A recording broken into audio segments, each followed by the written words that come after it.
Frères et sœurs, étrangers et voyageurs sur cette terre, nous sommes en route vers le monde à venir, un monde qui nous effraie par sa violence, par l'état de la terre. Mais dans ce marasme, nous sommes appelés à entendre une parole d'espérance et de consolation. Va, avec la force que tu as, je serai avec toi. Nous prions. Seigneur, au moment où des responsables du monde entier se penchent sur l'avenir incertain de notre planète, nous te demandons ton esprit, afin que nous trouvions dans ce culte paix et espérance pour accomplir ce que tu attends de nous avec confiance. Amen. Je vous invite à vous lever pour chanter le premier spontané, qu'aujourd'hui toute la terre.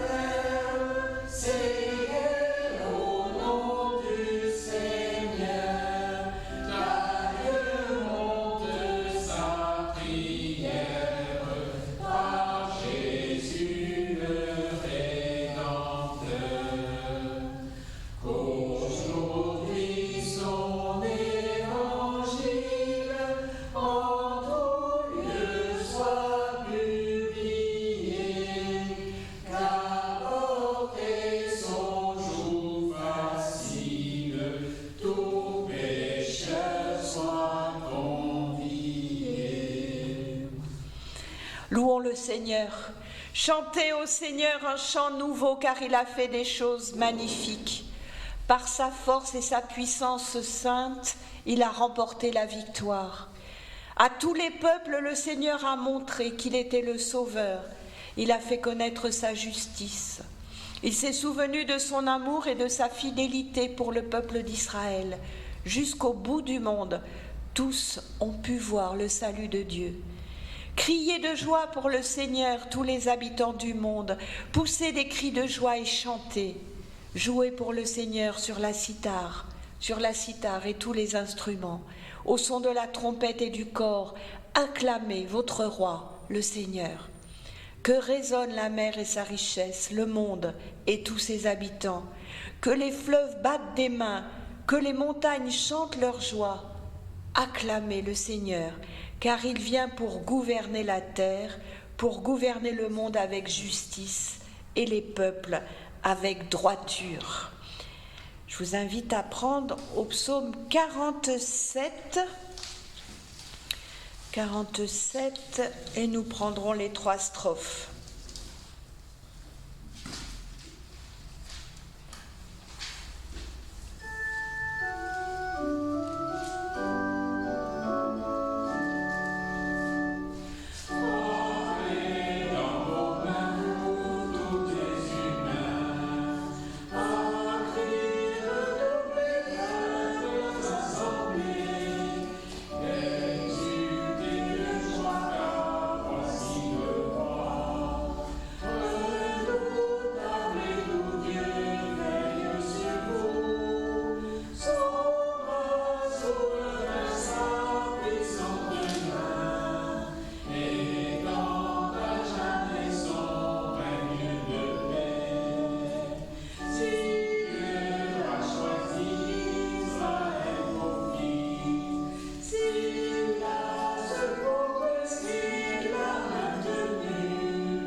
invite à vous asseoir. Seigneur, tu fais de nous des pèlerins en ce monde. Là où le passé nous emprisonne, tu dessines pour nous un chemin d'avenir. Là où l'inquiétude nous menace, tu nous offres la confiance. Là où l'écoulement du temps nous oppresse, tu nous ouvres à l'éternité. Pardonne-nous quand le découragement nous gagne et préserve en nous la foi. Seigneur, écoute et prends pitié. Amen. Et nous prenons notre chant, je remets tout entre tes mains.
Frères et sœurs, notre Dieu est un Dieu d'amour et de grâce. Pour nous la renouveler, sa grâce, il nous l'offre encore aujourd'hui. Pour la faire nôtre et pour en vivre, je vous invite à vous lever. Dieu vous pardonne, il est riche en miséricorde et vous déclare « Ne crains pas car je t'ai racheté, je t'ai appelé par ton nom, tu m'appartiens ». Celui qui met sa confiance en Dieu et trouve sa joie en Jésus-Christ est sauvé. Amen. Et nous prenons notre spontané, toi qui disposes.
Pardonnés et libérés, écoutons maintenant comment Dieu veut être servi et ce qu'il nous donne la force de faire.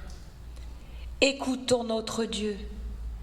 Il nous montre, lui, le Créateur, ce qui est agréable à ses yeux, ce qui est propre et utile à sa création, ce qui est bon pour tous les humains et leur est avantageux. Dans le second récit de la création, il nous est dit que Dieu plaça l'homme dans le jardin des délices pour le cultiver et le garder. Cultiver et garder, non exploiter et profiter. Cultiver et garder, non extraire et brûler.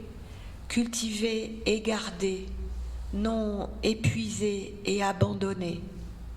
Cultiver et garder. Amen. Et nous chantons notre spontané aux lois de Dieu.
vous asseoir.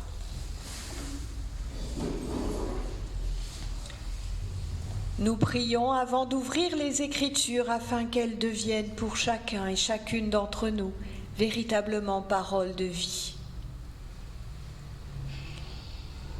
Seigneur, auprès de toi, nous trouvons le calme dans l'agitation du quotidien. Aujourd'hui, nous sommes venus écouter ta parole. Donne-nous d'y puiser des forces pour aujourd'hui, demain et tous les jours que tu nous donnes de vivre. Tu es béni pour les siècles des siècles. Amen.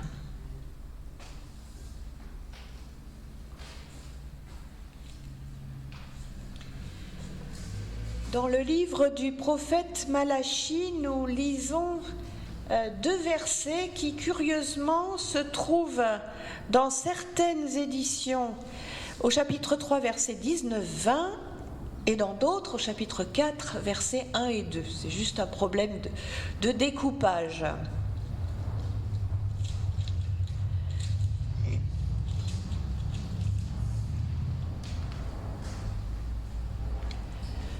Car voici que vient le jour, brûlant comme un four. Tous les arrogants et les méchants ne seront que paille. Le jour qui vient les embrasera, dit le Seigneur de l'univers. Il ne leur laissera ni racines, ni rameaux. Pour vous qui craignez mon nom, le soleil de justice se lèvera, portant la guérison dans ses rayons.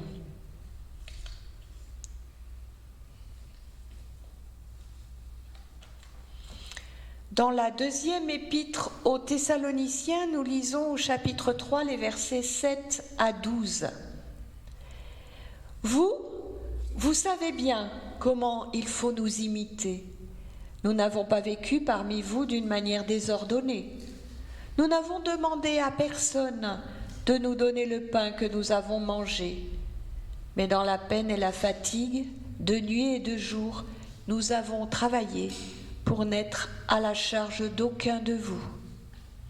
Bien sûr, nous en avions le droit, mais nous avons voulu être pour vous un exemple à imiter. En effet, lorsque nous étions près de vous, nous vous donnions cet ordre.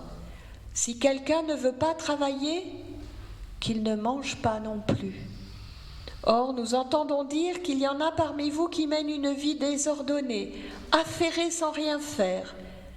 À ces gens-là, nous adressons dans le Seigneur Jésus-Christ cet ordre et cette exhortation, qu'ils travaillent dans le calme et qu'ils mangent le pain qu'ils auront eux-mêmes gagné. Et enfin, dans l'Évangile selon Luc, nous lisons au chapitre 21, les versets 5 à 19. Comme quelques-uns parlaient du temple, de son ornementation de belles pierres et d'ex-voto, Jésus dit : « Ce que vous contemplez, des jours vont venir où il n'en restera pas pierre sur pierre, tout sera détruit. » Ils lui demandèrent : « Maître, quand donc cela arrivera-t-il et quel sera le signe que cela va avoir lieu ?» Il dit : « Prenez garde à ne pas vous laisser égarer, car beaucoup viendront en prenant mon nom. Ils diront : c'est moi. Et le moment est arrivé. Ne les suivez pas. Quand vous entendrez parler de guerre et de soulèvement, ne soyez pas effrayés, car il faut que cela arrive d'abord, mais ce ne sera pas aussitôt la fin. Alors il leur dit : on se dressera nation contre nation et royaume contre royaume. Il y aura de grands tremblements de terre et en divers endroits des pestes et des famines, des faits terrifiants venant du ciel et de grands signes. Mais avant tout cela, on portera la main sur vous et on vous persécutera. On vous livrera aux synagogues, on vous mettra en prison, on vous traînera devant des rois et des gouverneurs à cause de mon nom. Cela vous donnera une occasion de témoignage. Mettez-vous en tête que vous n'avez pas à préparer votre défense, car moi, je vous donnerai un langage et une sagesse que ne pourra contrarier ni contredire aucun de ceux qui seront contre vous.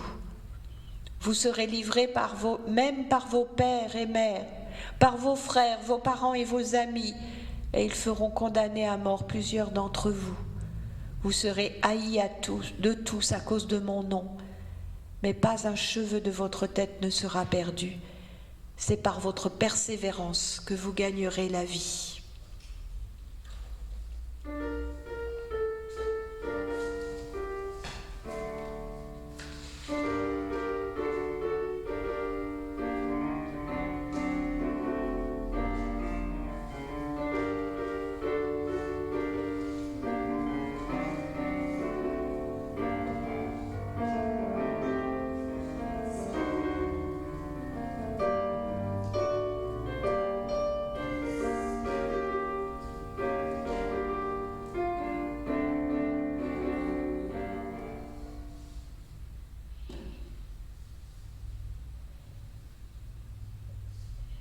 Oh, j'ai pas pris ma bonne prédication. Excellent. Non, mais je l'ai pas. Donc on va... J'ai pris celle de dimanche dernier, donc j'ai dû envoyer à Simone celle de ce dimanche. Tu l'as pas sur le téléphone? Sur mon ordi, mais je... Non, mais on va... Vous inquiétez pas, ça va aller. On va se... J'étais frappée en lisant ce texte, bien évidemment, par le côté apocalyptique, le texte de l'Évangile, qui nous dit combien les temps peuvent être parfois difficiles, combien les crises peuvent être profondes. Et y a-t-il un hasard? Nous sommes en pleine réflexion de la COP27, et je me disais que ce texte-là, il aurait presque pu être lu par les manifestants qui interpellent les uns les autres. On a entendu ça souvent ces jours-ci, pour leur dire, il y a eu le président d'Elf, je crois, qui a été, ou de Total, qui a été comme ça pris à partie pour les interpeller véritablement sur leur responsabilité, et puis toutes ces inquiétudes concernant donc le climat et nous paraissent évidentes, et puis la guerre en Ukraine, et puis les famines dont on parle très peu, parce que il y en a toujours partout, donc on n'en parle plus trop. De temps en temps ça revient sur le devant de la scène, mais enfin voilà, on a vraiment le portrait d'une époque, mais la question qu'on peut se poser, c'est est-ce que c'est le portrait d'une époque, ou est-ce que c'est le portrait de toutes les époques? Jésus s'adresse là à ses disciples et leur dit, il va vous arriver ça. Et effectivement, les persécutions vont s'abattre sur eux, et ils auront à se défendre. Mais vous n'avez pas besoin de préparer votre défense, leur dit Jésus. Au contraire, tout ce qui pourra arriver par la persécution pour les disciples, mais nous, ce temps de crise est une occasion de témoignage. Et donc ça, c'est important à entendre. Et vous n'aurez pas à préparer votre défense, car moi, je vous donnerai un langage et une sagesse que ne pourra contrarier, etc. Donc cette compréhension que,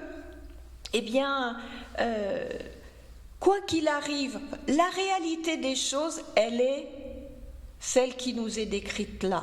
On n'est pas en train de nous projeter un futur, parce que de tout temps, ça a été le cas. les prophètes du Premier Testament l'ont déjà signalé.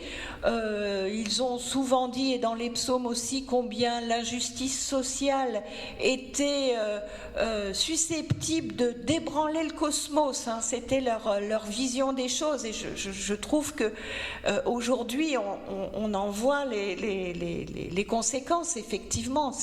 L'injustice sociale peut aller jusqu'à bouleverser le fonctionnement de la Terre et peut-être même au-delà du cosmos si on continue dans ce sens-là. Donc on est dans quelque chose où finalement l'Évangile ne nous trace pas un beau dessin d'un monde idéal où tout irait parfaitement bien. L'Évangile nous parle de notre monde tel qu'il est.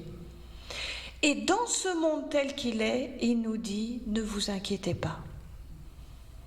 Donc, ce serait facile d'entendre ne vous inquiétez pas, le monde va être parfait. Non, c'est ne vous inquiétez pas, il va arriver tout cela. C'est hélas dans l'ordre des choses, mais je serai là. Ne vous inquiétez pas, n'ayez pas peur, ne craignez rien. C'est, je crois, la phrase qui revient le plus souvent dans la bouche de Jésus. Hein, donc c'est vraiment quelque chose qui est à entendre. Il est question aussi dans notre texte de Malachie de persévérance. C'est dans celui-là. Ou non, c'est dans l'Évangile. Donc, accrochez-vous, parce que de toute façon, nous ne sommes pas seuls. Accrochons-nous.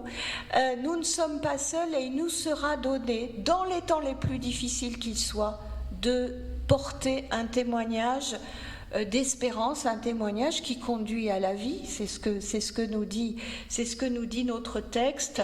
Nous serons comme le dit Malachie, comme des veaux qui gambadent, etc. Donc vraiment, ces textes que d'aucuns utilisent pour faire peur, ça n'est absolument pas comme cela qu'il faut les recevoir. Hein. C'est se dire c'est dans ces temps de crise finalement que nous sommes le plus soutenus, que notre témoignage peut-être a le plus de pertinence, le plus d'importance, et que nous sommes appelés donc à manifester notre espérance, notre confiance, et oui, cette persévérance. C'est par votre persévérance que vous gagnerez la vie.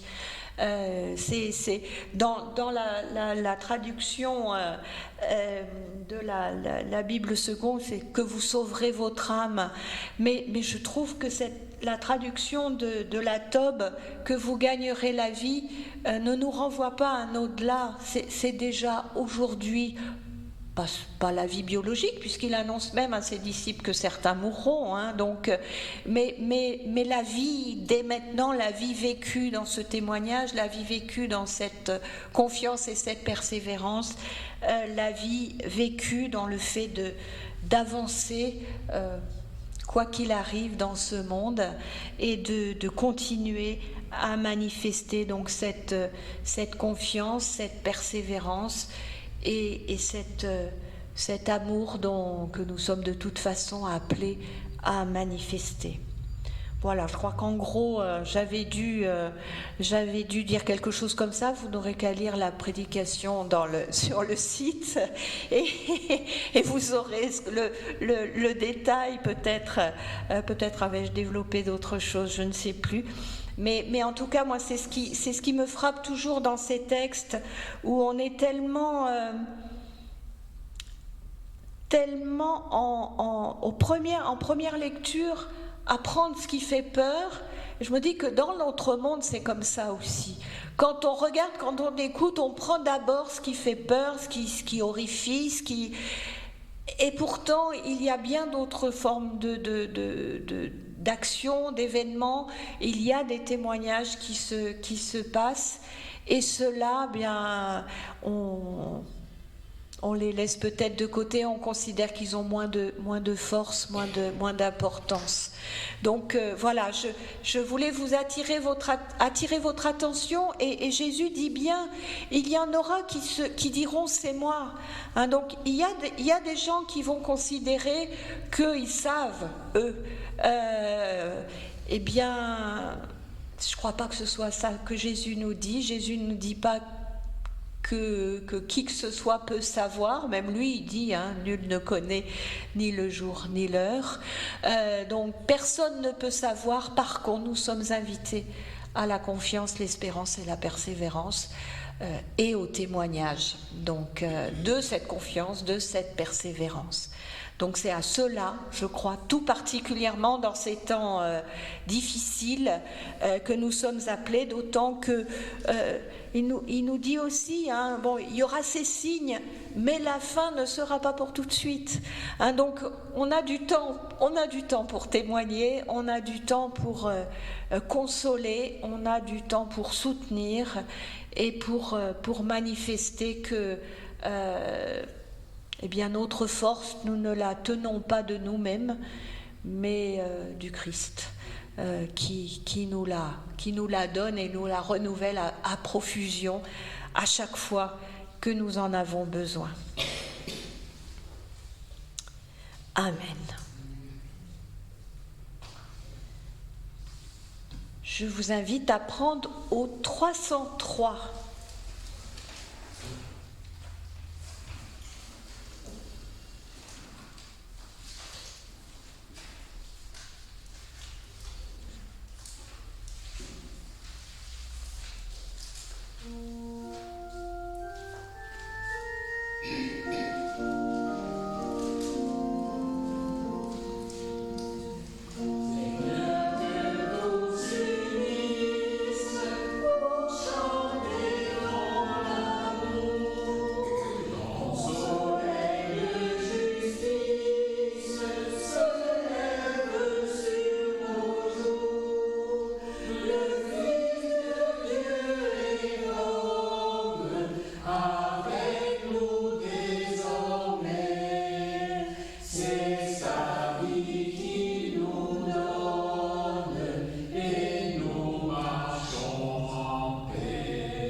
Nourris par la parole, nous pouvons confesser notre foi.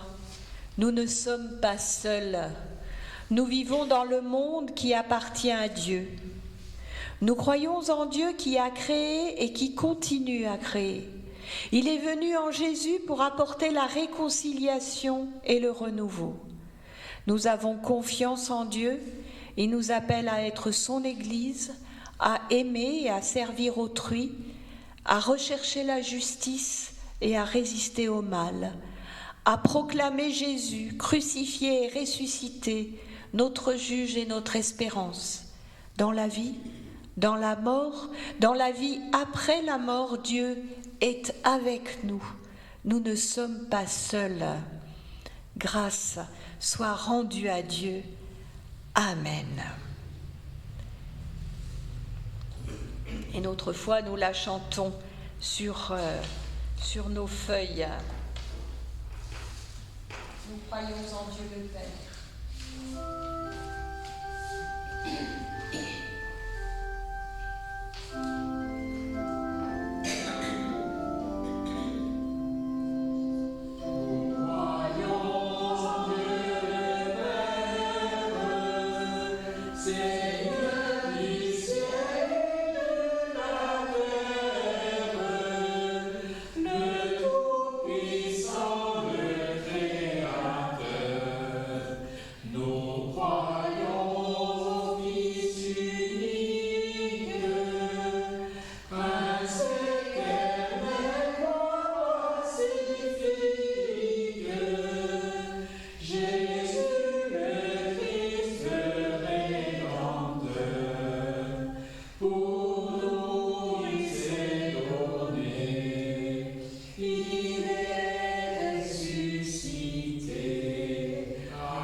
Tournons-nous vers le Seigneur.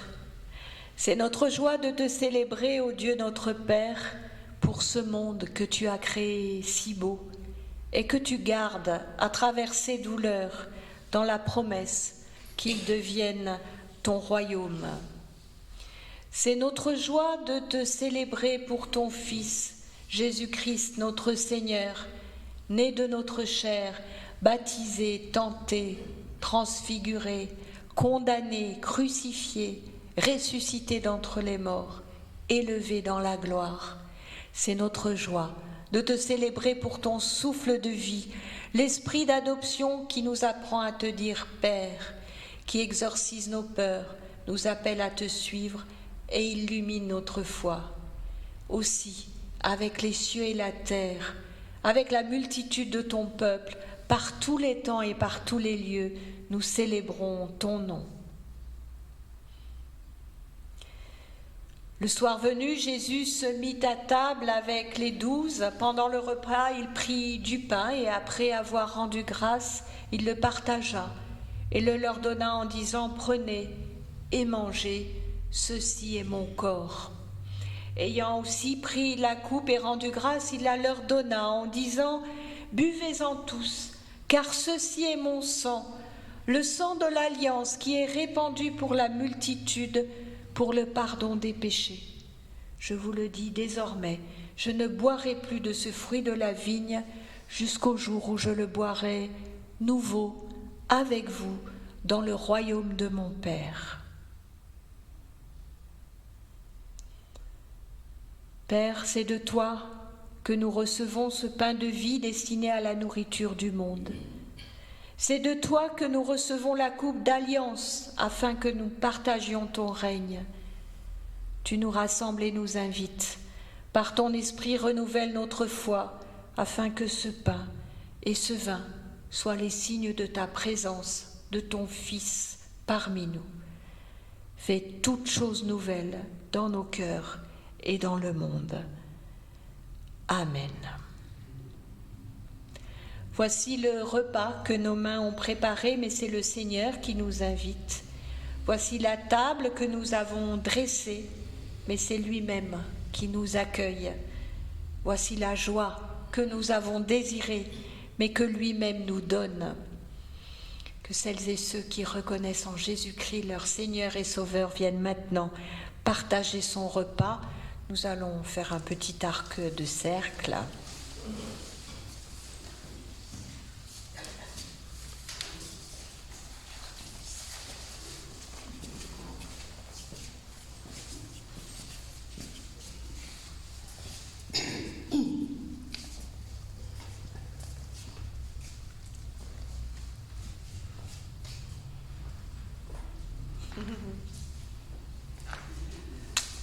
Le pain que nous partageons est communion au corps du Seigneur Jésus-Christ.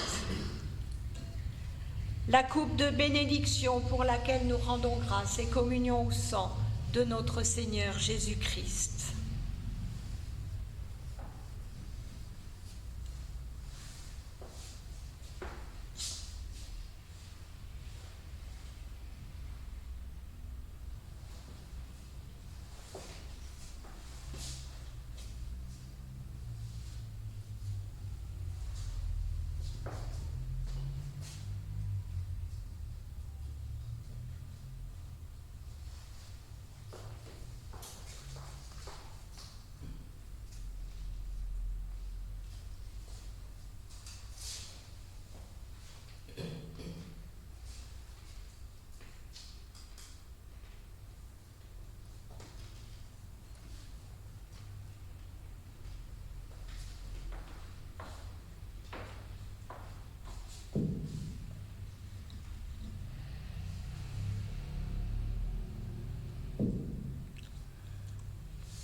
Nous te remercions, Père, pour le repas que nous avons partagé.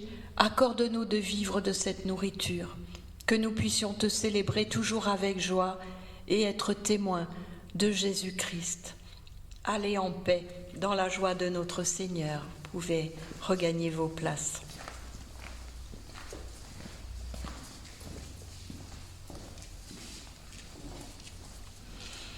Alors c'est le moment des annonces et je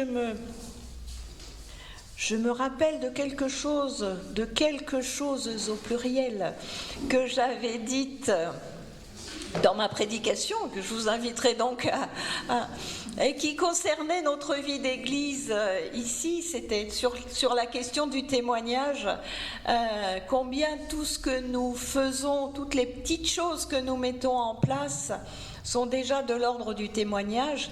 Et vraiment, j'invitais chacun et chacune, ceux qui sont au-delà aussi de nos écrans, à participer à tout ce qui se fait, parce que c'est ces moments qui paraissent, je sais pas, même la foire aux livres, même les expositions, etc., qui paraissent des choses tout à fait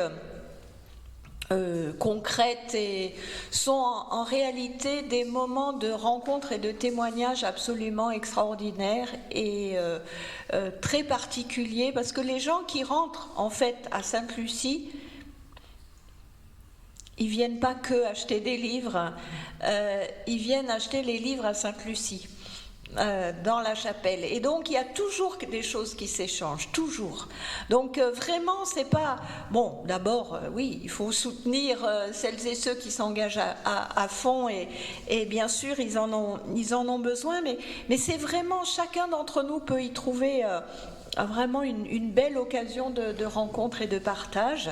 Et puis, il y a alors le gospel, qui est vraiment une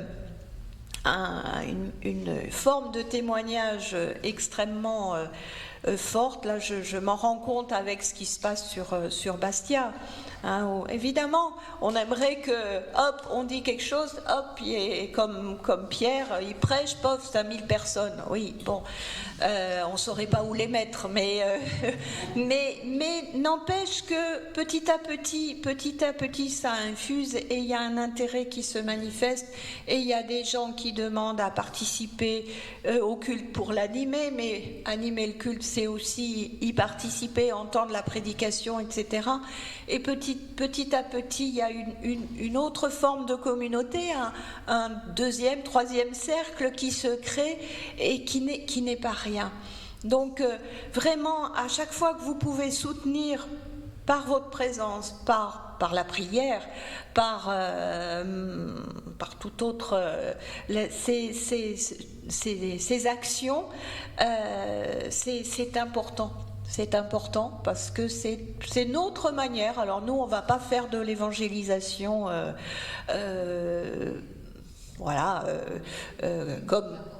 comme j'allais dire commercial, c'est pas gentil, mais voyez la technique commerciale, c'est pas notre manière de faire, on sait pas faire et on le ferait mal. Alors bon, ça vaut pas la peine de se fatiguer. Par contre, c'est cet accueil-là que nous pratiquons, je crois, qui est fondamental. Et qui dit quelque chose de nous aussi, de ce que nous sommes. Donc voilà. Donc je vous invite à aller écouter ce qui se sera. Fred nous a appris hier un très très beau chant.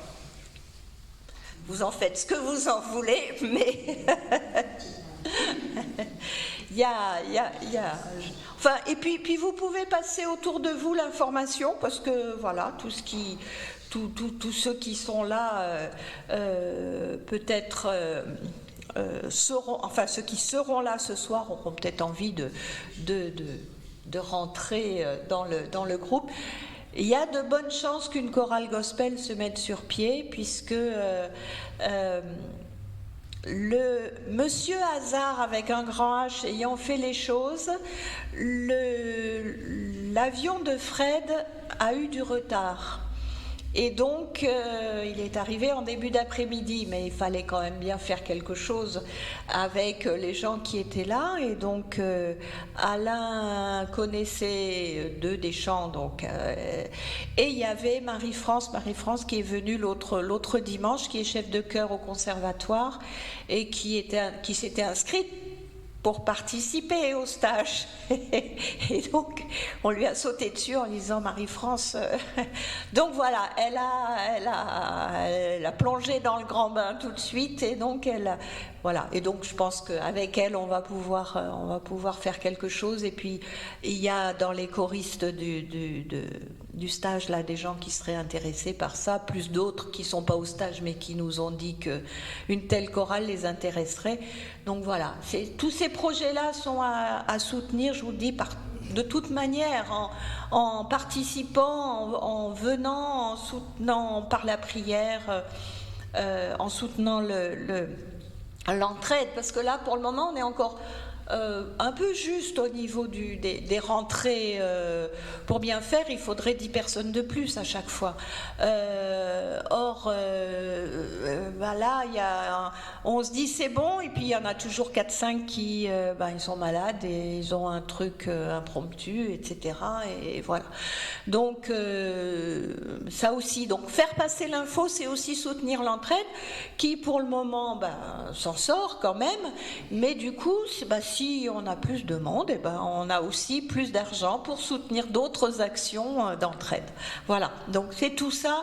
Je vous l'avais dit sûrement différemment, mais, mais c'est tout ça que j'avais eu envie de dire dans la droite ligne de cette invitation au témoignage, à la confiance et à l'espérance, à la joie. Enfin, quoi de plus quoi de plus joyeux que le gospel, même si des fois cette joie s'exprime en profondeur. C'est le cas du chant, c'est pas une joie qui exulte, mais il y en a d'autres où la joie exulte. Voilà. Eh bien, c'est maintenant oui, des nouvelles, oui, de Suzanne quand même. Donc Suzanne a vu le médecin le 9 novembre, il ne veut pas opérer. Pour des raisons il a peur d'un point de vue neurologique. Donc pour le moment, le projet, c'est de rester en fauteuil roulant. Avec peut-être l'espoir de pouvoir peut-être marcher, mais ce n'est pas du tout suivi. Voilà. Donc ça est arrivé brutalement. Et puis on pense aussi à Christiane, donc, et Jean, puisque la maman de Jean est décédée cette semaine. Et donc Christiane. Jeudi, ouais, jeudi. Les gens on peut être là depuis une semaine avec elle, même s'ils ne pouvaient pas communiquer avec elle. Voilà, ils étaient auprès d'elle. Et on passe bien à eux. On passe donc à Teresa et à Suzanne. J'ai rencontré hier Stella. Oui. On a compris vous de Stella. Non, moi j'en ai plus parce qu'apparemment ça intéresse. Parce que Stella, moi j'en ai là, elle a eu, je sais pas si c'est un accident de travail. Elle est tombée, elle est tracassée un genou. Alors, la semaine prochaine, elle doit avoir une expertise, elle reprend le travail. Mais bon, si je repars. Elle recommence un tout petit peu à marcher, j'ai été avec elle se promener du côté de. Et elle recommence aussi à conduire. Elle est en arrêt de travail, donc elle respecte les heures de sortie. Ici, je reprends. Et sorties apparemment, c'est bien convenu que c'est le résultat du vaccin. Son fils va bien. Bon. Oui, mais après ça c'est.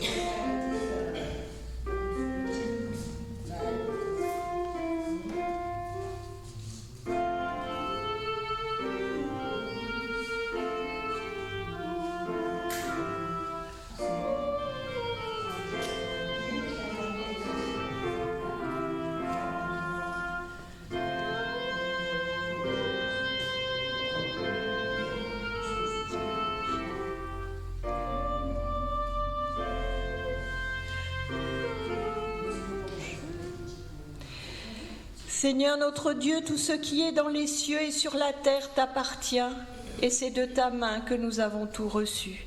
Reçois l'offrande que nous te présentons pour le service du monde et de l'Église. Tu es béni pour les siècles des siècles. Amen.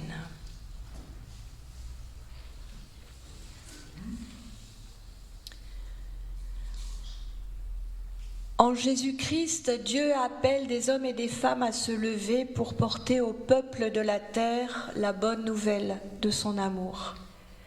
Dans la reconnaissance, nous lui présentons notre prière. Seigneur notre Dieu, nous venons à toi et nous te confions notre prière pour tous les chrétiens du monde, afin qu'ils ne cessent d'aller à la rencontre de tous et toutes, et qu'ils soient ferments de réconciliation dans la famille humaine, qu'ils apportent confiance et espérance à ceux qu'ils rencontrent. Pour celles et ceux qui accomplissent un ministère dans l'Église, quel qu'il soit et où qu'il soit, afin qu'ils soient de fidèles témoins de l'Évangile. Pour les peuples de la terre qui sont éprouvés par la violence et pour celles et ceux qui s'engagent pour la paix. Te prions pour celles et ceux qui sont persécutés en raison de leur foi, pour celles et ceux qui s'engagent et qui cherchent à prévenir les risques des catastrophes naturelles, qui soutiennent les populations exposées. Nous te prions pour les hommes et les femmes de la terre, afin qu'ils s'engagent dans le partage des ressources naturelles entre tous. Et pour les dirigeants du monde réunis pour la COP27, afin qu'ils prennent conscience de leurs responsabilités individuelles et de celles de chacun de leur pays, que face à l'urgence, ils entendent au-dedans d'eux ta voix de sagesse et ton exhortation au combat de la justice. Dans le silence, nous te confions ce qui nous tient particulièrement à cœur et celles et ceux qui ont le plus besoin de toi.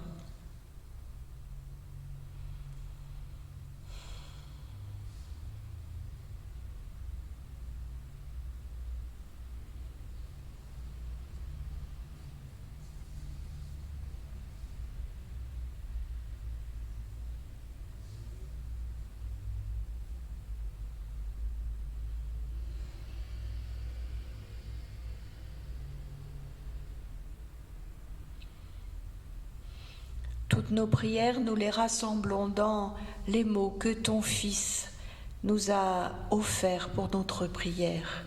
Notre Père, qui es aux cieux, que ton nom soit sanctifié, que ton règne vienne, que ta volonté soit faite sur la terre comme au ciel. Donne-nous aujourd'hui notre pain de ce jour. Pardonne-nous nos offenses, comme nous pardonnons aussi à ceux qui nous ont offensés. Et ne nous laisse pas entrer en tentation, mais délivre-nous du mal. Car c'est à toi qu'appartiennent le règne, la puissance et la gloire pour les siècles des siècles. Amen. Avant de nous séparer, nous allons recevoir une dernière parole d'exhortation ainsi que la bénédiction de la part de notre Seigneur. Je vous invite à vous lever. Jésus nous envoie annoncer à toute sa création la bonne nouvelle de la libération de l'esclavage économique, politique, de l'esclavage des jugements, des normes et des modes. Jésus nous envoie annoncer que la mort a été battue, qu'elle n'a plus le dernier mot, que chacun qui se croyait mort va revivre à la suite de Jésus qui est mort et ressuscité. Sachez accueillir, partager et annoncer cette bonne nouvelle à toute la création, des petits grains de sable au grand fleuve, en n'oubliant jamais vos sœurs et frères. Que le Dieu de l'espérance vous remplisse de joie et de paix dans la foi pour que vous débordiez d'espérance par la puissance du Saint-Esprit. Il vous bénit, celui qui est Père, Fils et Saint-Esprit. Amen. Et nous chantons notre dernier chant.